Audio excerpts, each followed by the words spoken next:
was just a dusty old journal, a forgotten camping trip, and one moment that took him all the way back.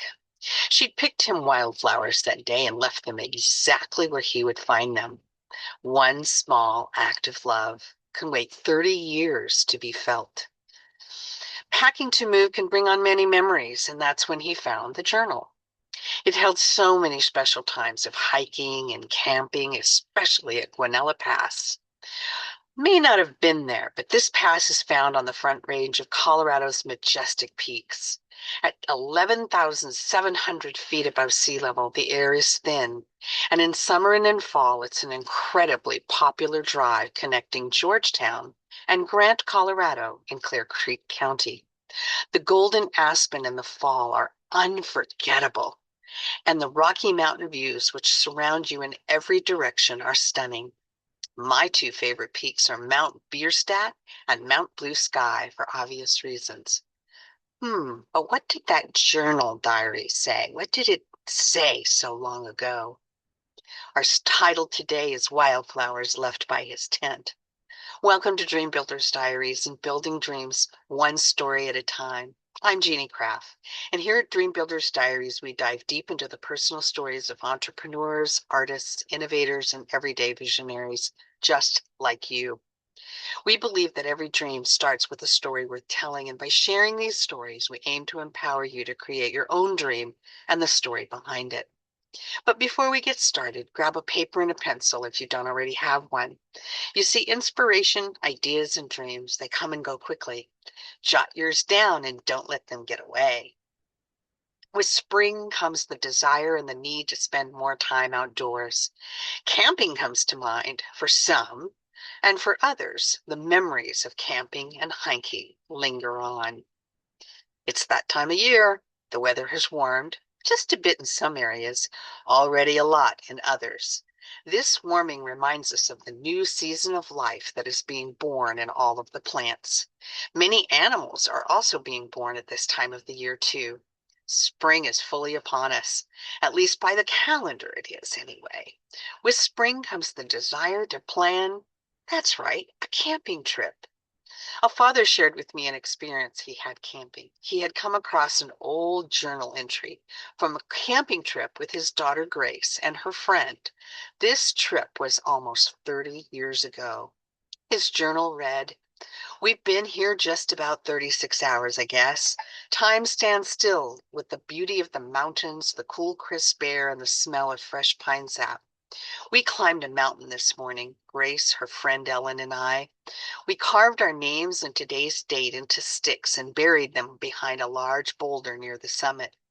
The ground was still soft from last night's rain, not muddy, but soft enough to dig in easily. Oh, my Grace, she is a pioneer. Forward, she calls out. Onward, as we trudged up the steep slope, taking our time as not to get too winded. We were drinking cool water from our hiking flask and munching on oranges and cheese after burying our sticks. She's so aware of her own abilities and her skills, I thought. She is aware of the needs and the feelings of others. She senses when I'm working or thinking too hard on things, whether it be physical or mental or emotional or all of the above. And she knows when and how to lend support. She is still that way. I am so proud of her. My thoughts continued on, even though the journal entry was brief. I remembered when we arrived, I was rushing to get the tent up before the early evening rain. I told the girls to go ahead, run around, explore a bit, and gather some dry firewood if they could find any. I would take care of the tents. So shortly after, the girls came back with an armload of, well, somewhat drier wood. They scurried away and giggles bounced off the tall pines, leaving silly like little echoes. The sun had begun playing hide and seek off of each strong tree trunk. Sunset was approaching. But before I could get the last stake hammered into the ground, the girls returned. Grace with outstretched hands, her fingers wrapped around something. Dad, here, she said, standing expectantly, I now imagine. Grace, I said, wrapped up in my own thoughts and struggles. Not now. And I continued my work, my struggle, with my head down. Was I hitting a rock? That stake just wouldn't go any further into the ground. I started to pound it harder and harder, and then I gave up, pulling the stake out and starting over at a completely different angle. It worked. Now to make a fire and get something for the girls for dinner.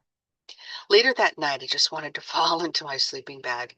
As I rounded the corner, still hearing the soft giggles from the other tent about 15 feet away, I found, tucked carefully into a crevice and a tall tree stump near the opening of my tent, a small bouquet of wildflowers. Grace had gathered and put them ever so gently. She had placed them where she knew I would find them. I looked at the colors in the light of my lantern. Pale purple, a vibrant yellow, and tiny, tiny little white buds that looked like mini snowballs. I realized in that moment, and that only now, right before bed, this is what Grace had wanted to show me. Oh dear. Once I'd wised up and slowed down, I realized it must have been. She had made no fuss at all when I had been short with her and cut her off earlier. She and Ellen quietly went on their little girl ways, finding ways to amuse themselves while unpacking the rest of the car of all of the stuffed animals, the snacks, and the other creature comforts they had been allowed to bring. I had been silly not to notice. I hadn't had the good sense, nor the awareness to simply stop, look up in that instant to realize what was in her hand was heartfelt and oh so important. It was purely, completely in that present moment I realized this is where everything deep and true exists. Yet I had missed it. Later I remember she said, "Dad, I'll do anything you want me to do to help you get us up here because you've been working so hard to bring us up here on top of the mountain." And I knew she meant it. I remember now, she asked me that all day. "What can I do to help you, Dad?" Ellen even asked, now that I really think about it. Then I saw the rest of my journal entry. Grace, my most precious one, know in your tender heart that you help me in every moment of every day and night to see what's right and beautiful and good in this world. I love you, and thanks for the wildflowers. August 13, 1997. Guanella Pass, Colorado. He found a journal entry he had written about his daughter in 1997, almost 30 years after that camping trip.